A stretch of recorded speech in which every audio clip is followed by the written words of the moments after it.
Hi guys, so today I'm going to be doing a book review video. If you hear a weird noise in the background, that's the air conditioning. I can't find the remote to turn it off with, and when I press the power button on the AC, it doesn't work. So if you hear that, that's what that noise is. So this book is called The Oxford Inheritance. It's Privilege Has a Dark Price. It's by Anne A. Mcdonald. This is what it looks like. And this book was really weird. And this book is like my bigger book for this set, because every set of reviews I do, I try to read like a bigger book because I have so many of them. And this book is about a woman who goes to Oxford, the college, and she looks into the mysterious things that went on there when her mother went to the school. And it turns out there's this weird group. I guess it's like a cult, kind of, who feeds off of the knowledge of other people. Now, I don't know if that means that there's some kind of monsters. They don't really say. They're just people who, I think it was Emerson College. That's what the college is. And somehow the people that founded this college found this demon, and if they don't sacrifice people to this demon, things start happening. So it was a really weird book. It went to some really dark places. So if you have any like trigger warnings, you might not want to read this book. It was just a weird book because it never really said in the book like if these people were people, and these people, it's a genetic type of thing. And basically too, when they take the knowledge from these people that they're feeding off of, they turn younger again, that kind of thing. So I don't know if these are just regular people or monsters. They don't say. And one thing I will say in the book that I really didn't like, and it took me forever to finish this book, was the words go from the very top of the page to the very bottom of the page, and most of the book isn't dialogue. It's just like world building, setting the scene up, that kind of thing, more so than it's of the girl talking to people. And that's what just took me a long time to finish that book. Luckily, it was the first book that I read for this set, so I got a little bit further in it. So this book I didn't read right after I read the Oxford Inheritance book, but this book took me forever to get through too. It's Rivals in the Tudor Court. It's by D.L. Bogdan. This is what it looks like. It's a historical fiction book, and it's about Queen Catherine of Aragon's one ladies-in-waiting or maid, and it's about her story and her husband, Thomas Howard. He's the third Duke of Norfolk. And this book, I absolutely hated it. I did not like how Thomas treated his second wife. And there was just he was married to a woman who his first wife believed in fairies. And he always thought that she didn't really belong in the real world. And when she died, he kept seeing her everywhere. And when he was locked up in the Tower of London, he kept seeing her too. All of their kids that he had with his first wife died. And then he marries this other woman, Elizabeth. And she's younger than him. And basically he just treats her like she's nothing. And he treats her the exact opposite of how he treated his first wife when she was giving birth to one of their kids. He hurt her. And then he meets this younger woman, and that's his mistress, and all these things start happening in the book where Elizabeth gets sent away. She can't be the lady in waiting to the queen. She doesn't want to be lady in waiting to Anne Boleyn because she doesn't like Anne Boleyn, and she has to like Anne Boleyn because that's her a relation to Thomas Howard, her husband. And I just didn't like the book. It took me forever to get through this book. And I didn't like it. And I have another book by this author, and I'm kind of like, I really don't want to read it. But I think the reason why I didn't like it was just because I read the Oxford Inheritance book. And that, I mean, they don't go hand in hand, but it takes place in England. And it was kind of more like descriptive writing than it was actually dialogue, that kind of thing. And at the end, it really didn't have a happy ending at the end. I mean, I never wanted a character in... This is a spoiler alert, but I never wanted a character in a book to just get what they deserved so bad. And when it finally happened, I was like, oh, finally, like, these people can finally live the lives that they want to. And this, I think, is like the second book in a series or something. I think I have the first one. And it takes place around Henry VIII. It takes place around that time period. I don't think it goes... I think it goes up to when Catherine Howard was his fifth wife. I don't think it goes any further than that. I'm not really sure. I don't remember. So this book, I wanted to read... Every time I read books off of one of my shelves, I see this book. And I really wanted to keep it for Halloween, but I didn't. I wanted to read it. I like these types of books. It's a Disney book. It's Sally's Lament. It's a Twisted Tales book. I have a lot of these books, and I really like them. It's by Mari Mancusi. I don't know how you say her last name. And it's What If Sally Discovered Christmas Town. So basically these books are just a different version of what happened in a series, or not a series, excuse me, a movie. I think there's one about Frozen, and if Anna had the powers instead of Elsa. I read one about Mulan. This one, which is The Nightmare Before Christmas. I read, there was an Alice in Wonderland one I read. There was a Peter Pan one that I read.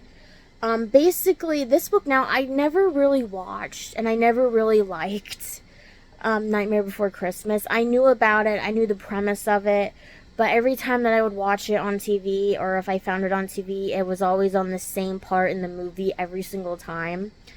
And I just never got into Nightmare Before Christmas. I don't know. I just never got into it. And basically, it's Sally and her story, and when she discovers Christmas Town, what goes on in it. And that part of the premise I get. I don't know how much after that is what happens in the movie or similar to the movie. But I liked it. Even though I never watched fully this movie, I really enjoyed it. And like I said, I really wanted to read this, and I was like, I wanted to wait till Halloween to read it, but then I thought, you know what, no, I'm gonna just read it, and I did. This book I got at Book Bingo. It's where we go to our library, and every couple weeks they have a book bingo, and basically every time you get bingo you win a book, and it's free. And at the end, if you didn't win, you can still pick up a book. And this one I got a while ago. It's a mystery book, and I never heard of this series before. It's the first book in the series. It's called Aloha, Alibi. It's a Charlotte Gibson mystery. It's by Jasmine Webb. That's what it looks like. And I never seen,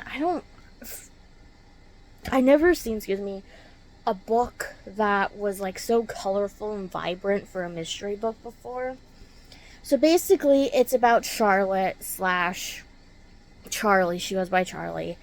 and something happened where she worked in a jewelry store, and long story short, these people are coming after her, so she decides to go to Hawaii to stay with her friend and her mom. She lives with her mom anyway. And something happens in the book to a man who, she gets a job in an ice cream an ice cream place, and this man comes in a suit and tie, and he's a man who is this big businessman in the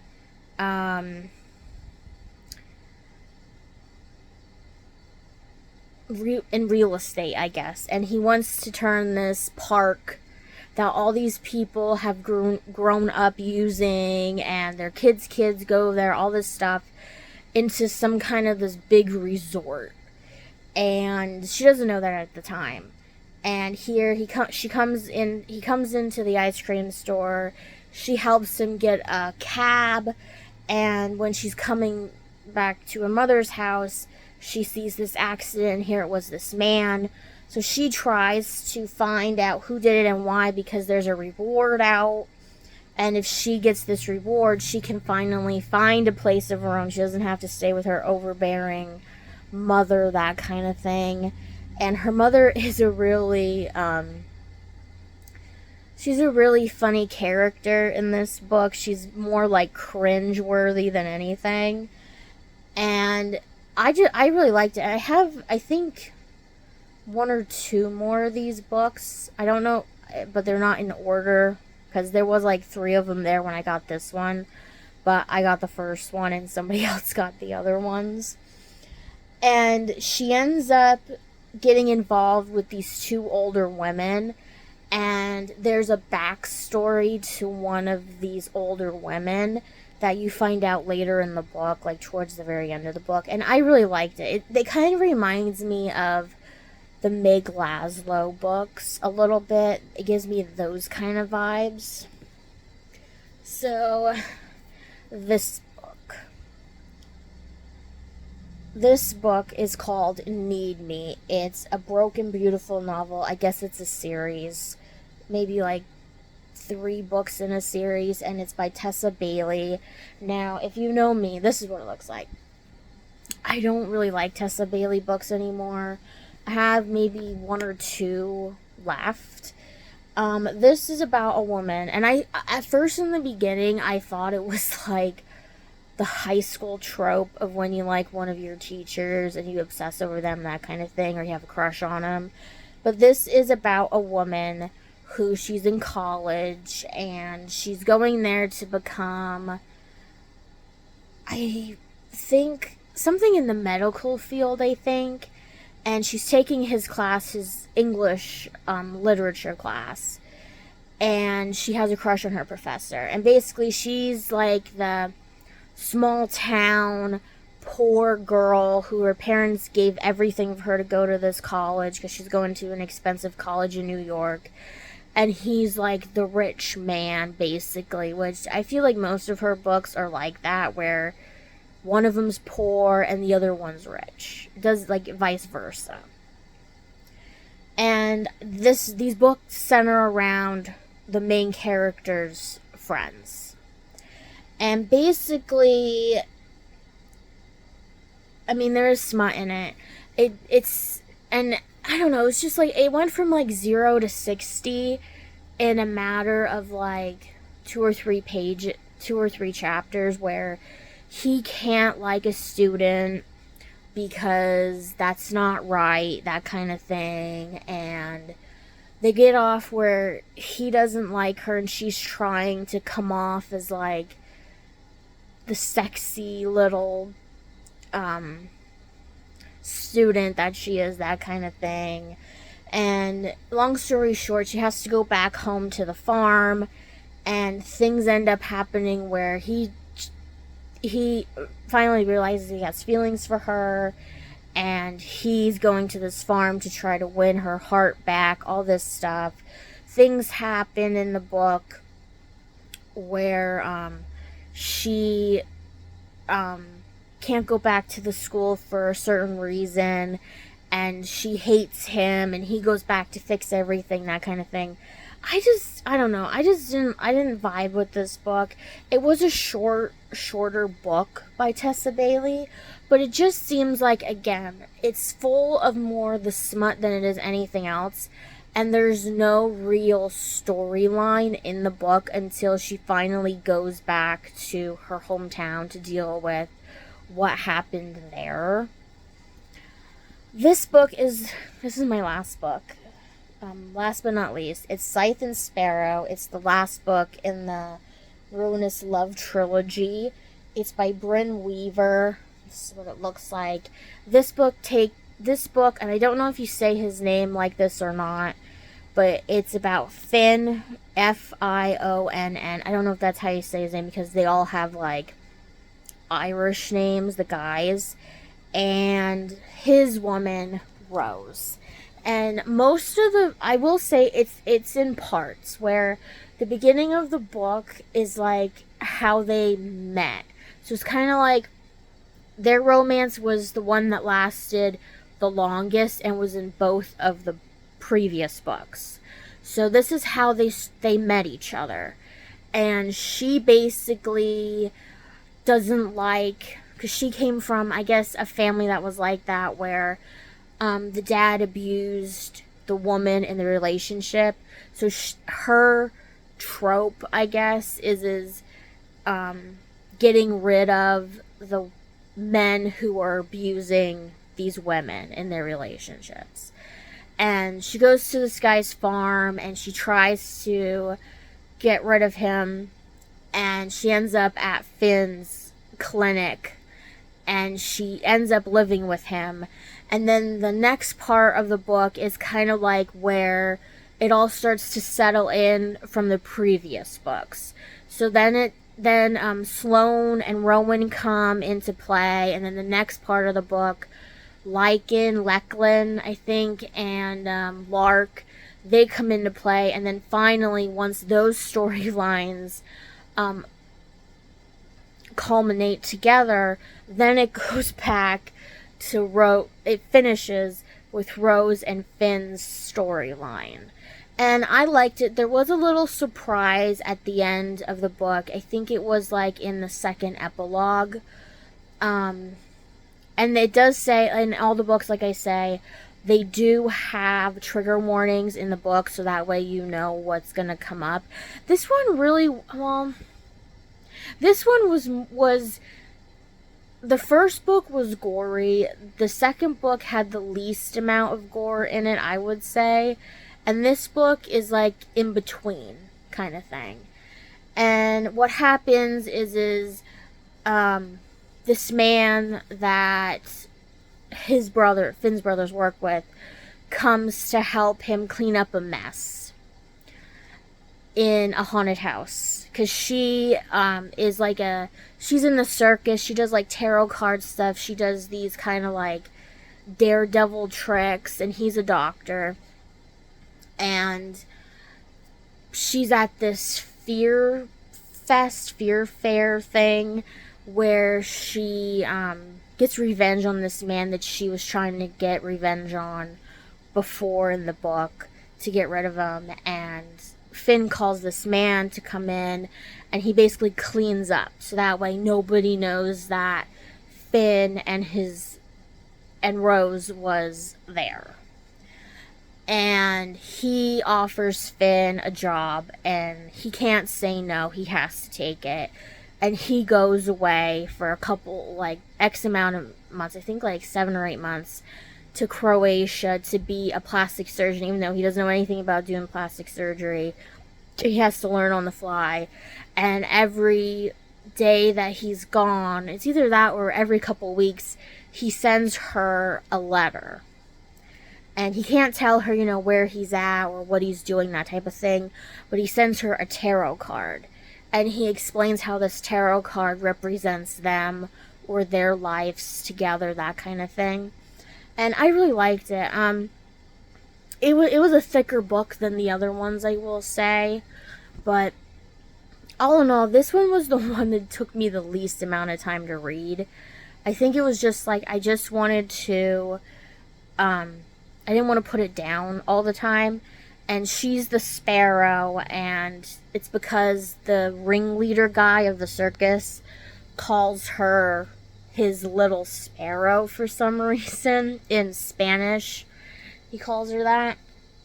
And I think the reason why I kind of liked it was just because, like, I, like, want to, not that I want, well, I'm just getting into tarot, and I should say it like that. And I've been, like, I read a book about tarot, all that stuff, so I think that's why I kind of connected to Rose a little bit.